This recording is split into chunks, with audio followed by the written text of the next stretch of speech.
We gave you guys an opportunity to text in some questions on the little Google Voice, and there were a lot. And there were a lot of them that were very similar, which is a good thing. It means like you don't live in a universe where you're the only person who thinks like you or has relationships like you do. So I tried to compile those, and that's basically, I just kind of shaped, which was really the plan.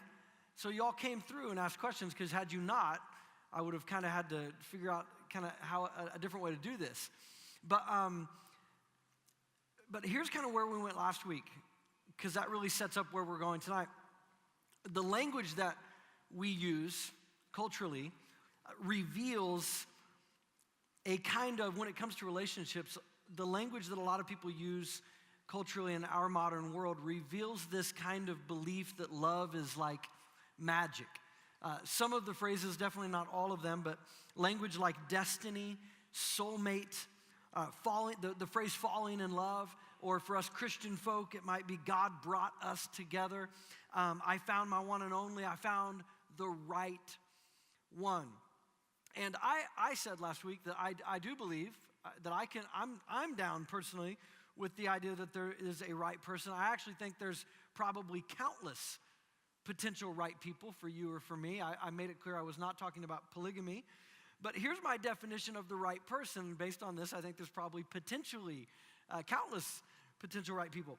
But chemistry, enough shared values, and the choice to work hard for a lifetime. Like once you choose to be each other's right person forever, you make a choice to work really hard. Doesn't sound as sexy, right, as the movies that are based on destiny and soulmate and all of this, but it's far more true. But the idea, here's what we said last week, the myth side, what I think is a myth in our culture, that I think a lot of us have drank the Kool-Aid on this. The idea that once I find the right person, however you define right, once I find the right person, everything will be all right. It will just be natural, right? Effortless. This is a massive myth. One of the ways to kind of prove that is that show me any divorced couple, and I'll show you a time in history when they both stood before all of the people they loved the most, including each other, their right person, and they made vows of foreverness, and probably littered with some language of love as magic.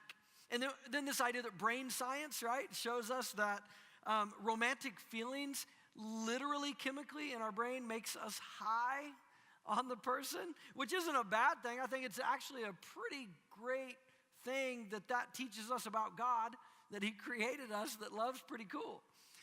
The problem is when we equate that relational high going on in our brain as meaning it's right. Because I feel this way, this is the one. Because I feel this way, I need to make like life-altering decisions. When you do that, when you equate the relational high with it being right, you are most likely going to ignore or justify gaping character holes in this person that you're high on. And so while nothing guarantees relational success, we said preparation for commitment, or another way of saying that, consistent character, increases your odds for relational success. Of course, the question then is, how do I know if I'm prepared, if I have consistent character? How do I know if my one is prepared and has consistent character? And that's all about following the dots of their past decisions, or following your dots, looking back at your dots in your past commitment. Some of you had questions about that. We'll get to that one, but let me read this, Proverbs 14. We read this last week. Only simpletons believe everything they're told, but the prudent, and I know it's an old word, right? And we use it now in a weird way that's not actually what the word meant. We talk about, oh, she's such a prude, or he's such a prude, right? But the prudent carefully consider their steps. They see danger and take refuge, but simpletons keep going and suffer the consequences. Prudent people can learn from their emotions, relational highs, all of the feels, and they can enjoy them for what they are. But prudent people don't make life-altering decisions based on those feelings, based on those emotions. If you want to balance romantic emotions with prudent living, You need to assess your character, your dots, and you need to investigate theirs. Promises are pretty, but pay attention to the past patterns. Follow the dots. Okay, that's last week, but it sets us up to where we're going tonight. Because a lot of the questions last week were based on that, and we'll get to, I think, hopefully, throw out the yellow brick road a little bit more clear. So here's a question all about character and following the dots, and we'll see where this goes. It asks, how do you decipher between a character flaw in my person, right? A red flag. How do you decipher between a character flaw in your partner that is something you should accept and work through? How do you distinguish between that versus it being a reason you should leave the relationship? So how do you decipher between this thing in my person that's a character flaw? Should I just accept that, right, and work through it? When do you know when to do that versus this character flaw is telling me I need to get out of the relationship? What's the wise thing to do to make a call back to some things in the past? Well, first of all, the first thing I would say is for you as the person distinguishing, that you need to either discover, find out, or make sure it is clear, clarify for yourself that you are walking in self-awareness in how you view this whole relationship world. In other words, do you know deeply what your essential values are? Because that's going to determine a little bit of where you go with this, right? Because I can't know all the details behind this character flaw, but if you know what your essential values are, and that character flaw is in direct conflict with that value, right? Then that may not give you the black and white answer, but it's going to get you several steps towards it. So, are you self-aware about your values? Or do you just, I have high standards and high values. Okay, what does that mean? What are they? What are your values? I lost my page, sorry. Second, and I think this is important. Oh, by the way, our values are pretty lofty, if we're honest. But when they get tested is when we get high on a person, right? And I don't love watching this in a cynical way. It's just always interesting to me that you can be told these kind of things when you haven't experienced them. And you're pretty lofty about your values, right? And then you meet that person. And then sometimes there's tension between how you feel towards this person and these values you've carried with you, so you've said, for so long. So that's why I start with self-awareness. I'm not saying you can know exactly how you'll feel when you feel that way, that you've never felt that way about that person, okay? I get it that it becomes a new discovery, but that's why you spend so much time. And not just because, and this goes even deeper theologically when it comes to our beliefs. It's great to believe things. That's fine. Everybody does, kind of, right? It's fine to have these belief frameworks, right? But part of the reason you spend time on them, you ask questions. You don't become cynical and doubt that it's even true first and then try to see if it's true. But my point is do you believe it as a point of tribal socialization? This is what my people believe, this is what my church believes, and so I believe that, right? Or have you thought through it? Thinking through things don't solve everything, but it is a great 2, 3, 4 steps ahead. Second, I would say, how do you distinguish between this character flaw that maybe I should just work through, right, and deal with, or do I need to run from the relationship? Is distinguish whether or not that character flaw is actually a character flaw or a part of their personality. And maybe that seems like a simple distinguishing mark, but it's not always, right? If they're cussing you out and belittling you, yep, that's character, okay? The personality might be they're quick with their tongue, right? They think, they talk as they think. But character is what kind of words they use, right? Their ability to control their anger or not. I give an example, I can give you an example of myself. I am hyperactive. Not as much now as I was when I was younger, but I'm hyperactive. I am a younger sibling, which means a lot of things. I like attention. I like to be stupid on purpose to get attention. I like these things. These are things about me. I don't like taking on more responsibility to simply have more responsibility. Some of you do, personality-wise. You want more. And we can give it rationale, and I can too, but I don't. I don't like having more responsibility. More responsibility to me sounds like more responsibility. However, a couple things also about me. I am in tune with other people's needs when they need it to be calm, even when I have tons of excitement, right? Like, I can still step into that relational situation.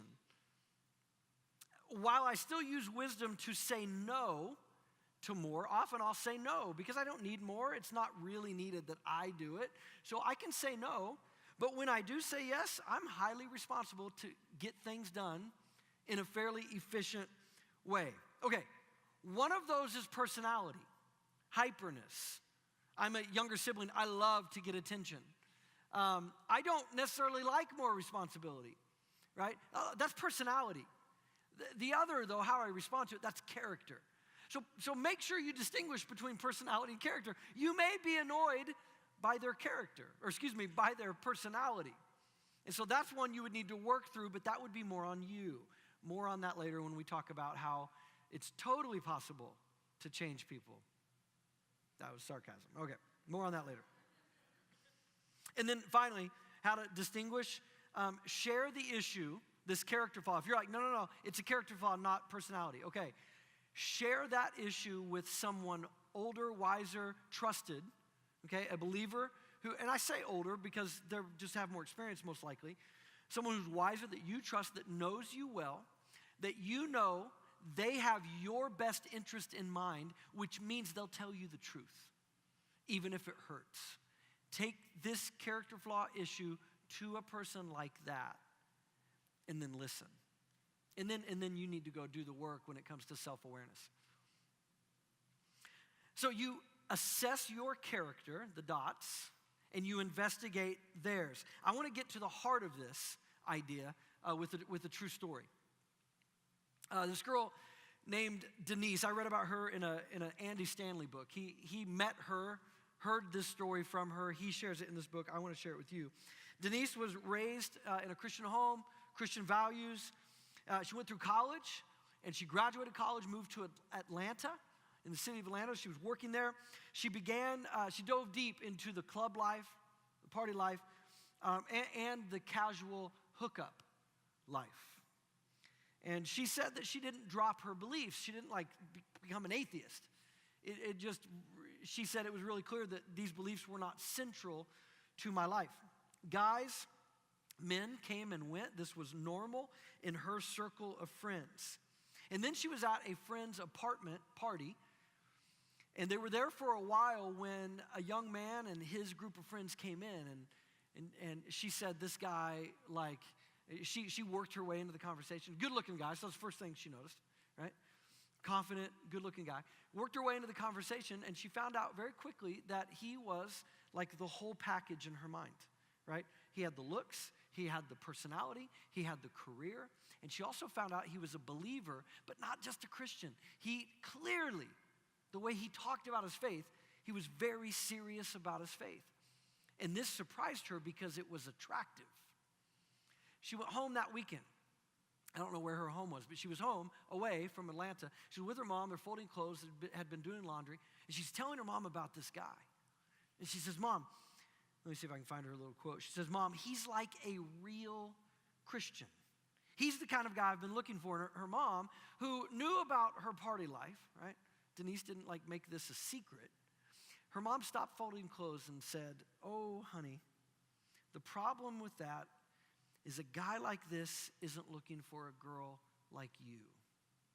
Now, of all the things we can say about that story, I just need to pause and say this mom is awesome, right? This is the kind of people you need and I need in our lives. People that love you, that can call you honey and sweetheart and mean it, but then say the life you're living clearly would not be attractive to a man like that. You say you're looking for a man like that, but you're clearly not. So good. If you and I are honest. many of us put our energy into finding the right one. We put our energy into finding and looking for, waiting for the mystical forces of the universe, including God, to bring us the right one. I think God's wisdom would say, put your energy into becoming or being the right one. Galatians chapter 6, verse 5 and 7, it says, we are each responsible for our own conduct, our own actions. Do not be misled. You cannot mock the justice of God. You will always harvest what you plant. You will reap what you sow. And we know this intuitively about really any other area in life. You don't go looking for the right team or school or job without first being aware of the right kind of athlete, student, or employee you need to become. But often we have this ideal and this list that we aspire to finding and very little interest in becoming that. And that should bother us for a lot of reasons if you find yourself in that predicament. One more thing from Andy Stanley, because he asks, I think, the question of all questions when it comes to this topic of looking for the one, how to find the one. He asks this question, are you the person that the person you're looking for is looking for? Are you the person that the person you're looking for is looking for? Like, what you should do sometime is long list the values of the kind of person that you want to marry someday. And then simply ask yourself, go down the list, am I that kind of person? Am I the person that the person I'm looking for is looking for? If you invest more energy into becoming the right person than finding the right person, the odds of success in the relationship radically increase when you do finally meet. I thought of this just tonight, made this note, that opposite personalities often attract. This is true. That's personality. But like values also attract. I tried to push back in my mind. I try to hear other people's voices sometimes and push back against ideas to see if they're true. The fact that I'm going to push back with another voice and prove that that's wrong doesn't necessarily make me right. I realize this, but I still think I'm right. Someone could say, like, and let's just make it a girl. A girl could say, no, I'm like a really goody two-shoe girl. You know, I'm like really straight and narrow. But I've always been attracted to the wild guys, right? I would argue from a psychological and sociological standpoint that you are not a goody two-shoe. That you have been socially wired by family, faith, and whatever else to fall into a category. Because this is how all of us are. All of us, a part of our identity is not autonomous. A big part of our identity is not, well, I've chosen and I've chosen. No, we're never alone in the world. So much of our identity we have borrowed from other institutions like family and friendship circles and all of these things. So I would argue that, no, the thing you're attracted to is a bit of your own values that you're not yet ready, comfortable, feel safe enough to live out in your environment. So I'll say it again. Opposite personalities indeed often attract. But I would argue that like values. So if you see yourself as this Christian, godly person and constantly find yourself dating people that are not. If I were a psychologist, and I'm a wannabe one, so that's like the furthest thing from a real one, I would say that should be telling about your first definition of yourself. Okay, this leads into a couple of questions that were asked that connect here. I'm going to read these together. How do you know you're ready for the dating world? How do you know when you're ready for the dating world? And how do you prepare for marriage when you're single? How do you prepare for marriage when you're in a relationship? I can do these fairly quick. I mean, because clearly none of these are exhaustive answers. But dating world.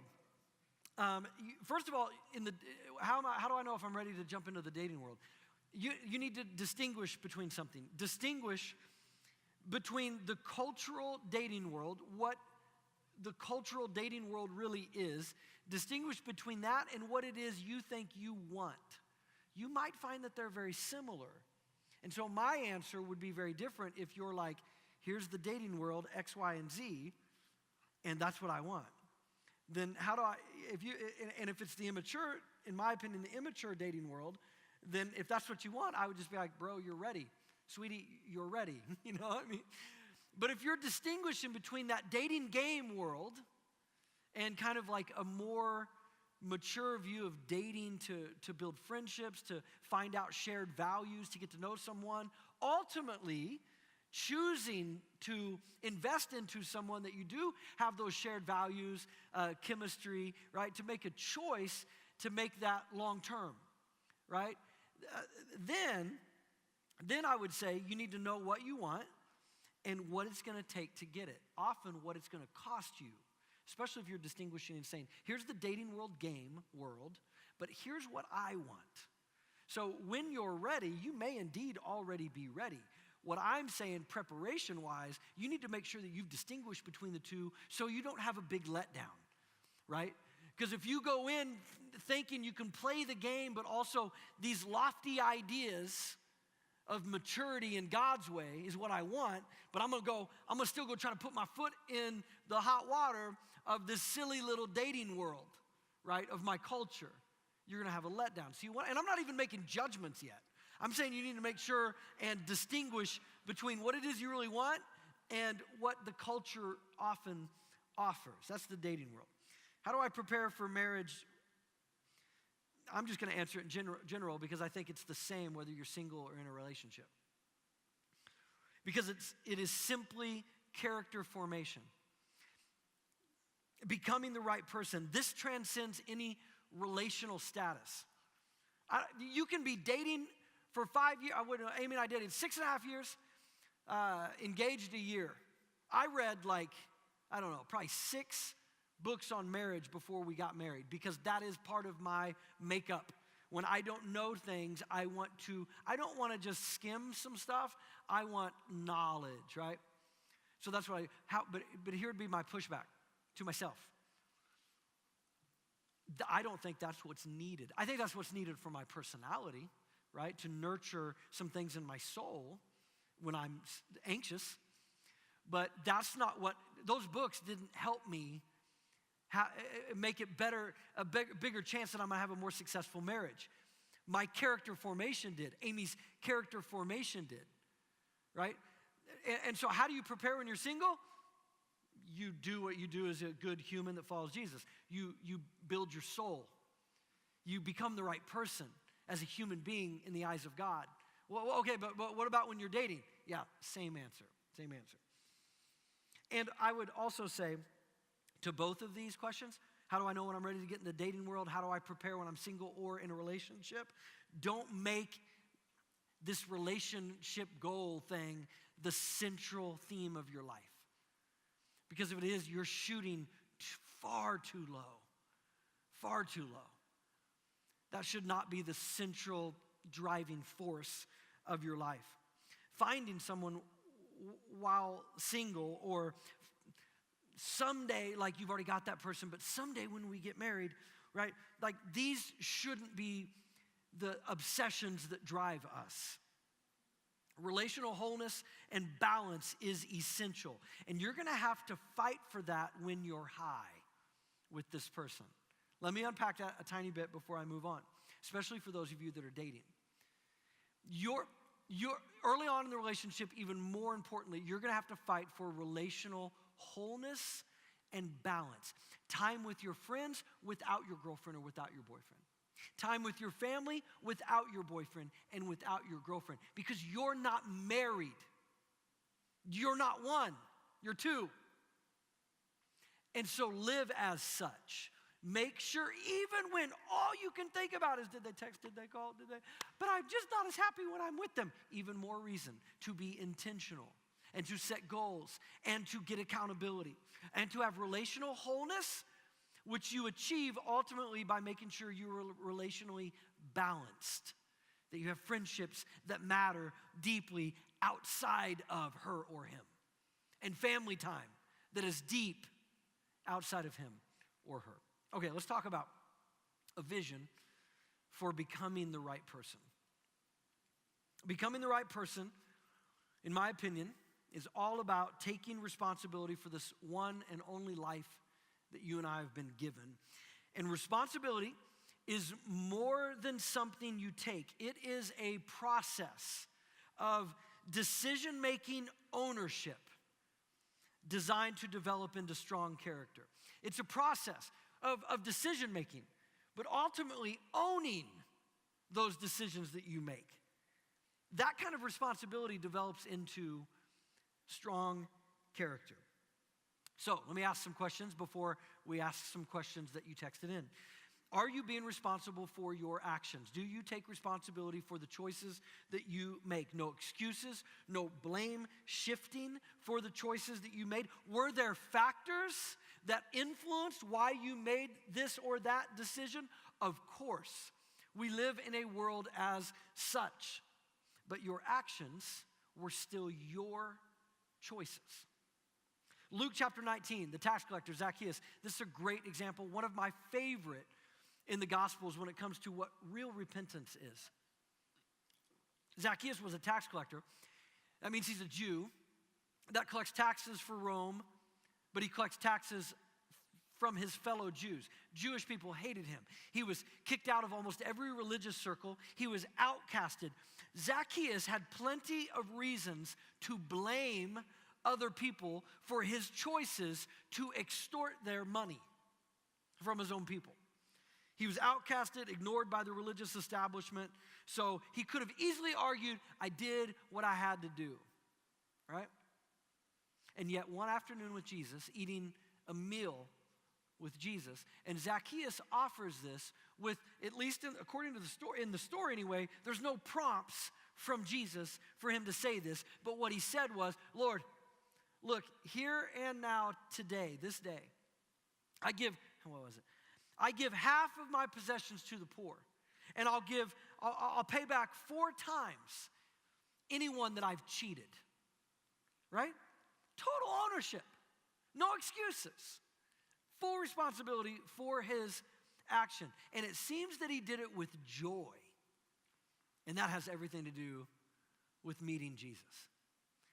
Do you take responsibility for your actions? Are you being responsible for your attitudes? You cannot control most things in this world. You know this. Attitude is one of them. You'll be able to measure how good you are at this if you begin to pay attention how rarely or how often you say things like, "Ooh, they make me," right? Your attitude is yours. My choice in how to live well in the world in the midst of your negativity is on me. Your negativity is on you. But if I'm living responsibly in God's world, then you didn't make me so frustrated that I just kind of got negative and in a mood. No. I want my life. You can't have it. And I'm not going to hand it to anybody in that silly, childish way. No, my attitude's mine to choose. The Bible says this, my wife's favorite Bible passage, 1 Thessalonians chapter 5, says, be joyful always. Pray continually. And give thanks in all circumstances, for this is God's will for you. Are you responsible for your actions and your attitude? Here's one of my favorite questions I'm so glad one of you asked because it connects well with actions and attitude. I'm going to spend a little time on this one because I think that whoever asked this represents a lot of people in several ways that he or she may not know that you did. But I want to say up front, maybe I'm picking. I'm not picking, I'm digging. I'm trying to dig deep into this. But I think what you have asked and the way you've asked it represents so many of us at so many different seasons in our lives. And again, I hope there's a little yellow brick road that takes us to a place of new perspective and new joy. Here's a question. I didn't know that my relationship was toxic until a couple of months into the relationship. That was the statement, background. And then the question is, so why would God put toxic people in your life, in my life, this person would say? This is huge. Language is important because it reveals what you actually believe. This is why counseling and therapy is so useful, by the way. And if you're in it, you should not be ashamed. You should be proud of yourself because you're probably making some gains in self-awareness that many people are not. Because when someone wise can get you talking, here's all the things you believe, right? You've said all these things, of course. Oh, sure, that's so cute, it's sweet, I love it, right? Someone wise that can get you talking can reveal what you actually believe. You also work that out in your actions, but that's another thing. Language is important. In this question, the language may reveal a belief that God causes all things. Now, you may still end up believing that no matter what I say, and there's plenty of Christians that do, plenty also that are far smarter than me, that God causes all things. Also, though, I think the language here reveals, why would God put toxic people in my life? I think the language here reveals that while bad clearly happens in the world, God shouldn't allow it to happen to me. That seems to be the language. I understand this is emotional language, but keep in mind, our emotions often reveal the stuff under the surface, how we actually believe. We can talk about how, you know what I think. Again, language often reveals, it leaks what's really going on in the subconscious world. It may also reveal some psychological aversions to taking responsibility for your life and for your choices and actions. This way of thinking about God, that God causes all things, that's very different than a thinking, a believing, a living out that God allows most things. You may have inherited this way of thinking from your parents, that God causes everything, that God moves every single, pulls strings on. You may have inherited that, or from a religious tradition, a group of people. But Jesus revealed God as or above all of his analogies, Jesus revealed God as a good father, a good parent. There were other times that God is listed as a mother. So Jesus reveals God as a good, wise, loving parent. And good parents allow their children to make mistakes because it grows them. Now, not knowing that the relationship was toxic until a couple months, that's normal. I mean, of toxic relationships, it's normal that you don't realize it right away. The reason is because that person that you, and I'm just making an assumption here, okay, based on human nature, that whoever asked this question, you're probably meaning that the toxic problem is him or her, not you, right? But it works both ways in that at the beginning of relationships, we put our best foot forward, right? Like a lot of those very clear conscious flaws that we have that we know about, or the ones that are very subconscious that we don't even really know, or they're so deep-rooted that we can't even admit them yet. We're not even self-aware about them yet, right? We still subconsciously know how to hide them, right? That's part of early relationships. I'm not saying it's wonderful. I'm saying some of that is natural. However, if you're living, not talking to the person who wrote the question or those like him or her, if you're living with consistent godly character, there shouldn't really be that big of a problem here. And here's why. Because if you're consistent and godly, then you were not sexually active with this person, with this toxic person. You didn't move in together. You didn't make life-altering decisions. But if you did, they are not toxic. Only you are too. And I mean this as a loving older brother. If you did make those decisions, then the issue isn't their toxicity. It's your immature character as well as the way you view God. So not only does the language reveal that you may believe some twisted things about the nature of God, it may also reveal that you're avoiding some responsibility. And, by the way, we've done this. You're in good company. We've done this from the beginning. Adam did it to God 3 chapters into the Bible.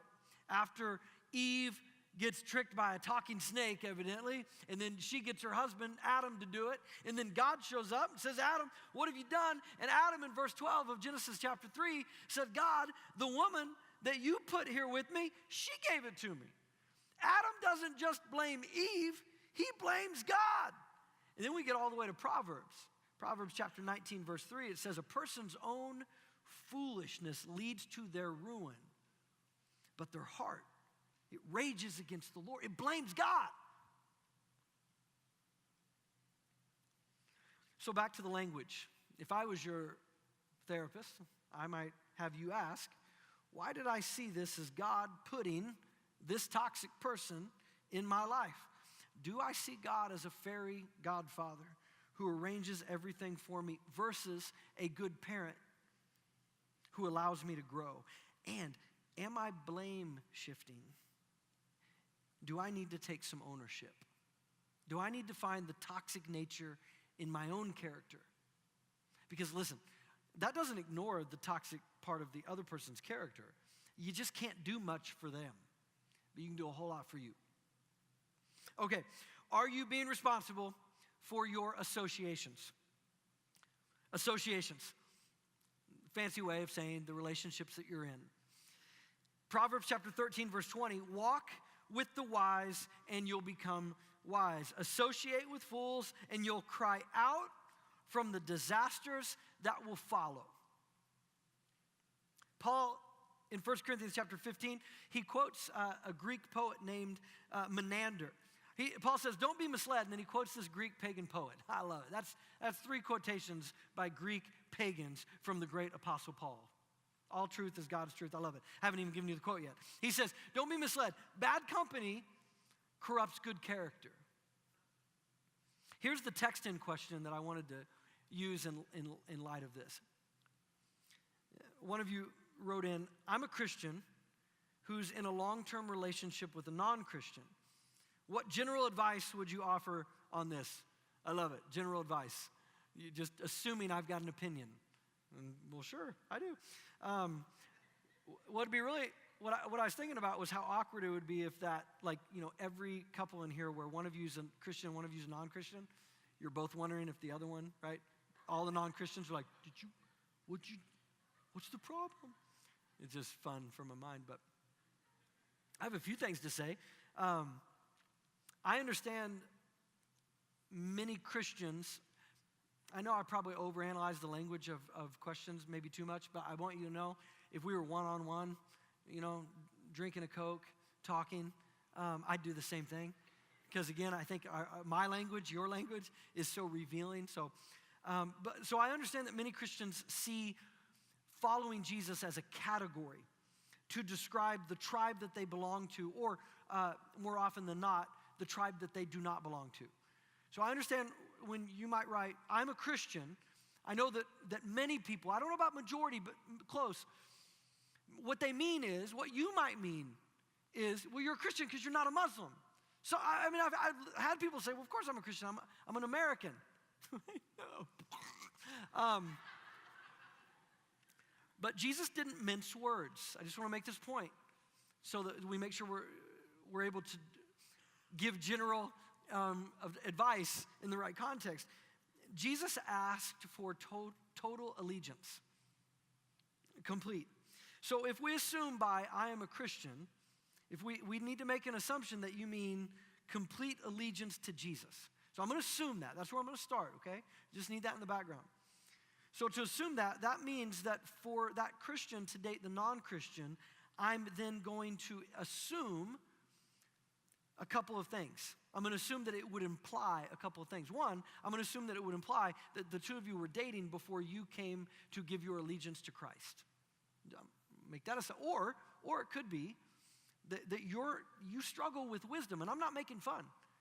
There's people who love sold out to God, but are still learning some of the very basic, that has all kinds of things to do with parenting and all kinds of different things.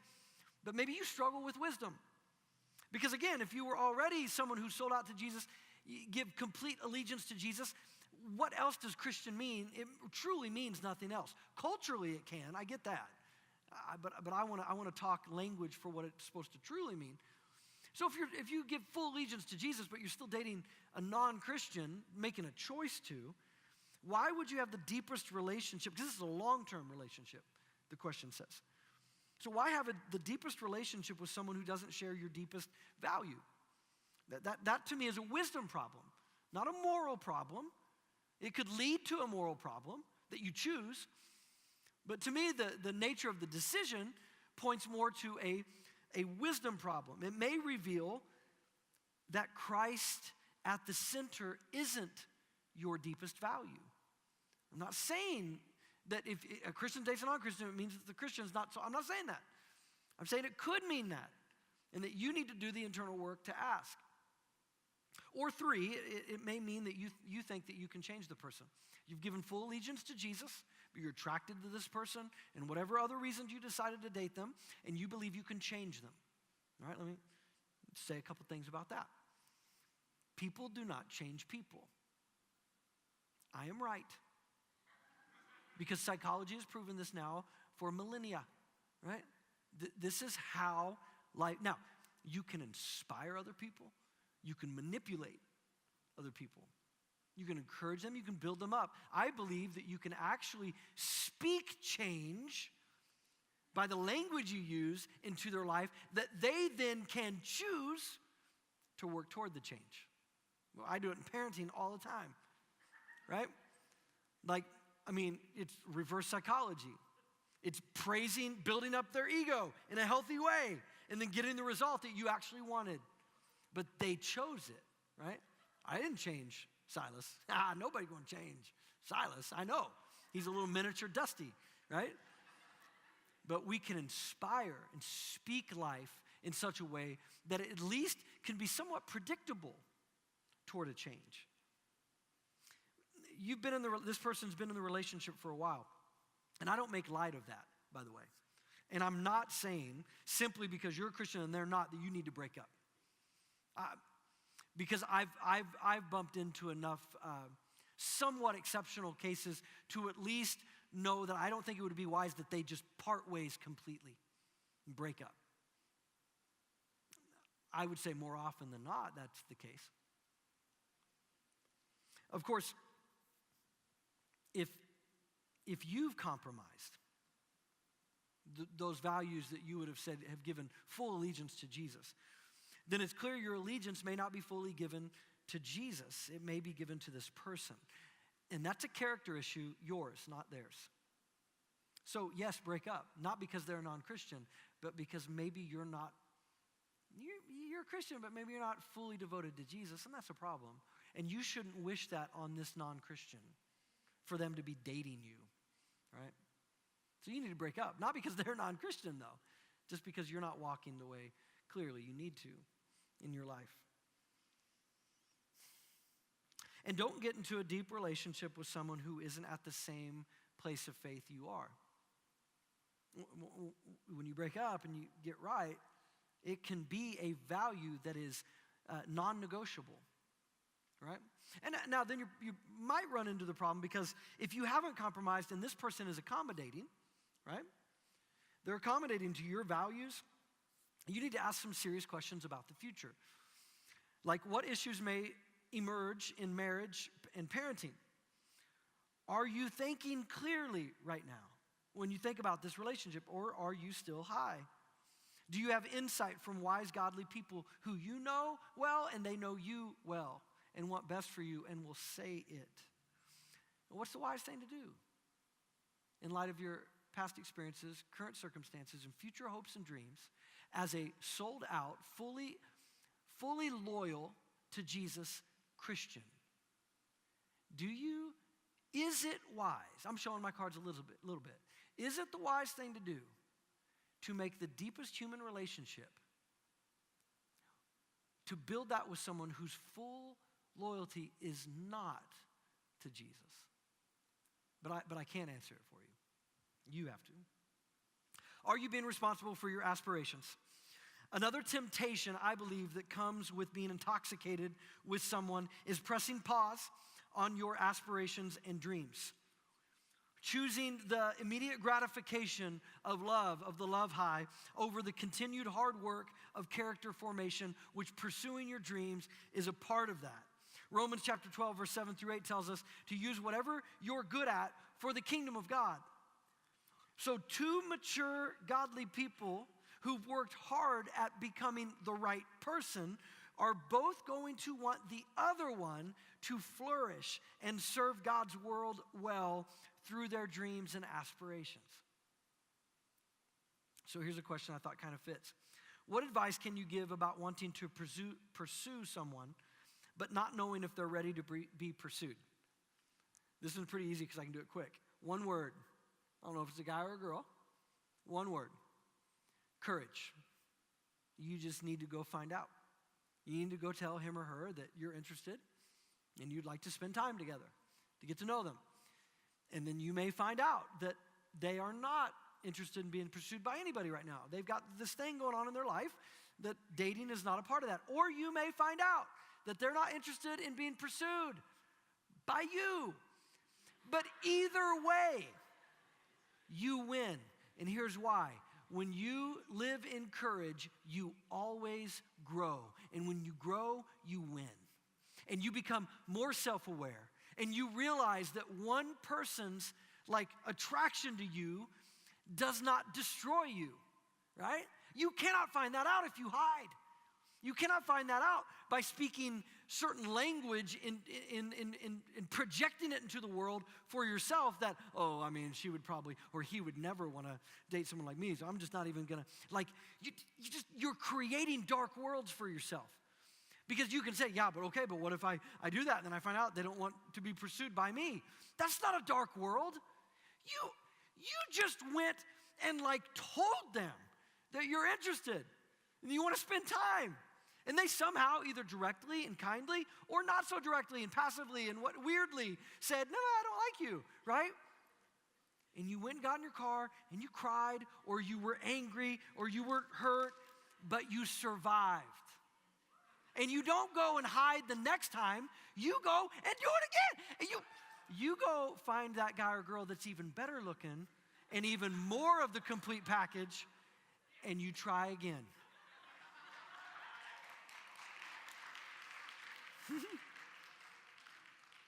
Courage always yields character growth. You always win. Okay, becoming the right person, and we'll land the plane here, is all about taking responsibility for this one life that you've been given. And responsibility is more than something you take. It's a process of decision-making ownership that you design to build strong character. I want to close with a final text-in question. This one honestly choked me up. Straight up choked me up. Because it reminded me that we're all in this world of trying to figure out what it means to be human and how to live well in the world. Here's the question.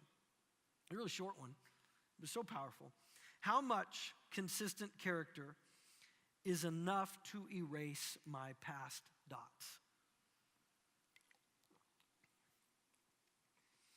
We all long for redemption and growth, and so this one connects. Jesus is that way. And Jesus is the Pied Piper of the hopeless and the broken and the uncertain. And those who have a littered past of broken dots. And so you remember that good character is not shaped by one bad or one good decision. It's like a snowball, good and bad character. It's like a snowball. You're going to get dirt, you're going to get grass and rocks in your snowball. But as long as you have more snow than the other stuff, then you've got a good snowball. And that's the same with your character. So there's no number of consistent godly character choices that ever erase past foolish, ungodly choices. Because some consequences from past decisions will never leave. Because some of those consequences themselves are permanent. A pregnancy or an abortion from that pregnancy. It could be a crime that you committed, some of the consequences can last you a lifetime, even though you can be set free completely by Jesus and create an entirely new path of dots. It may be from anger that you spewed that ended a relationship. The consequences may be permanent. But consistency begins with, I think, 3 foundational beliefs. I mean, you'll find out whether or not you believe them. But here's these, there may be more. It's 3, everything's a 3. It's Trinity, who knows how this works. But one, that before anything else, you believe that you're a child of God, fiercely loved. Number 2, that Jesus' way of being human is simply better than all the rest. And 3, that change in Jesus, resurrection is possible. Change is possible, your change, because it's your choice. And language and thinking clearly is crucial here. Do you believe you're loved?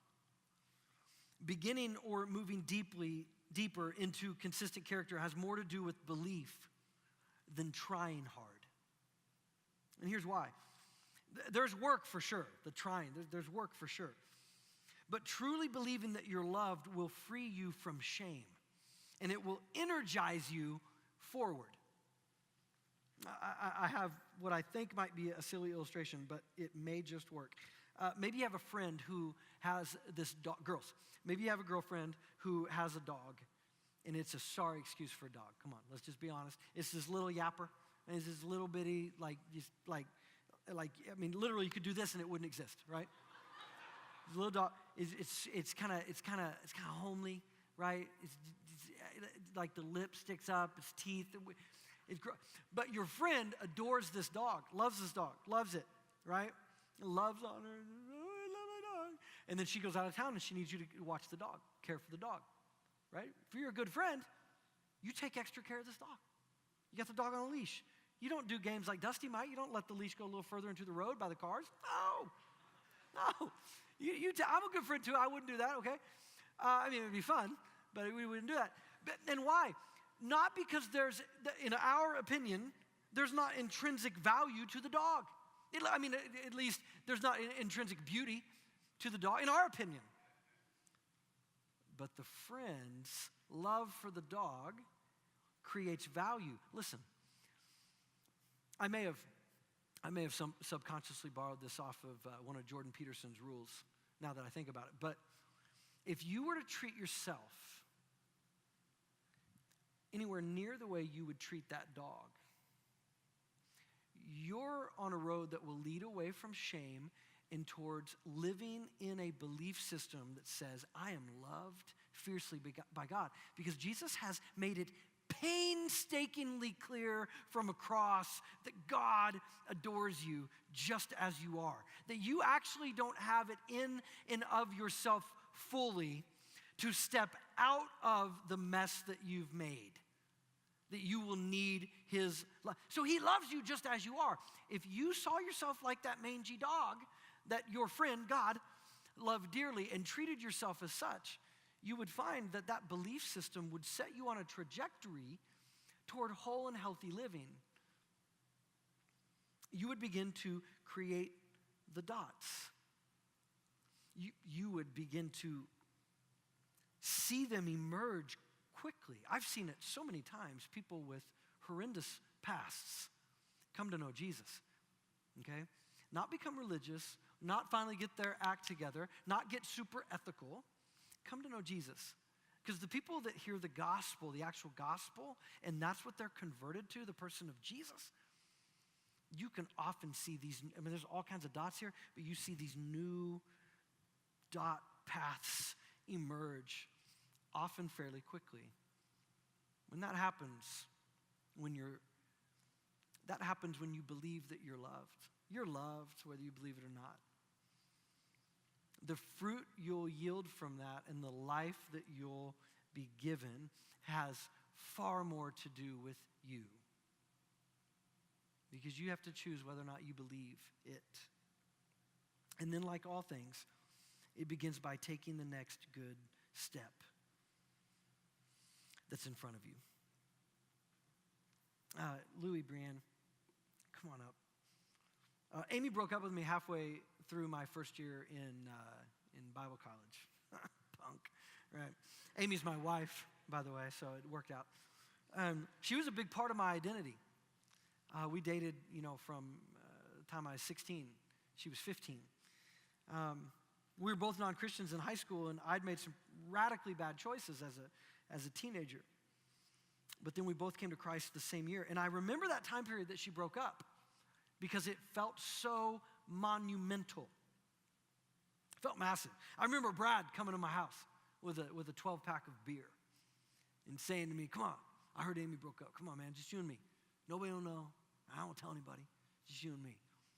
And in my own way, I said to him something like, bro, I didn't stop partying because I was dating Amy, right? Like, that's not why I don't do those things. I'm sorry if I made you think that it was. I remember that because it felt monumental, but I don't remember all the seemingly insignificant choices I had made up to that point. But that was the snowball, baby. That was the juice that led me to a very, not even a moment of, maybe we could go out. No.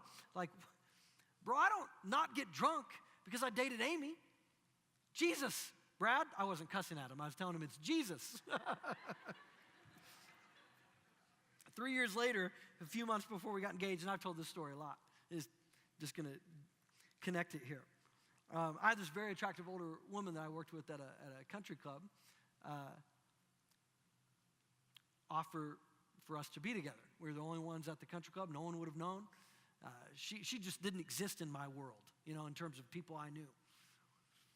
And I was pretty taken back that someone who looked like her, that much older than me, was attracted to me. But I walked right out the door. I got my car and my truck, and I drove home. I remember that. I remember it, and I tell that story because it felt monumental. But I don't remember all the little seemingly insignificant choices that built the snowball up to that point. You see, it didn't erase my past dots. But because of Jesus and my choice to believe that I was loved and that his way was better, that brought about a new path. And a new set of dots began to emerge. The old path is still there. I can access them in my mind. Amy can remember plenty of it. The old path is still there. It reminds me where I came from, who I'd been, what I was saved from, what I was saved for. And that makes all the difference. But finding and choosing that person, being chosen, this is intoxicating. But the juice is in becoming the right person, because at the end of the day, the choices you make to build your life and your soul, the choices you make to build your life and your soul is all you have, other than this massive umbrella that you are covered by called the love of God. Would you stand with me? Jesus, I just want to pray and ask that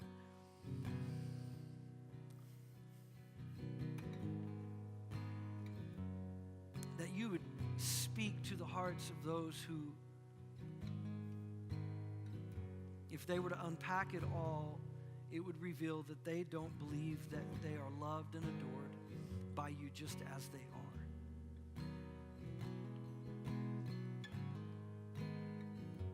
God, for those who are standing in the tension of a decision they need to make concerning a relationship, Holy Spirit, I pray that you now would speak wisdom into their heart. Flash someone's face across their mind, someone wise and good who loves them, that they can seek counsel from. God, for the one or two that to them anyway tonight, it's been revealed pretty clearly that a toxic relationship was never the problem. It was their own immaturity. It was their own choice to become part of a tribe, but never part of a transformation. to become part of a belief system and a group, but maybe they missed you along the way somehow, Jesus. And so clearly, I pray against all shame in this place, God, that you do the work, the psychological work, the therapist work, the theological work, the emotional and friendship work here in this place that we just can't do. Pray that you'd speak deeply to my friends here and to myself, those of us that need it. I pray all of this, Jesus, in your name, amen.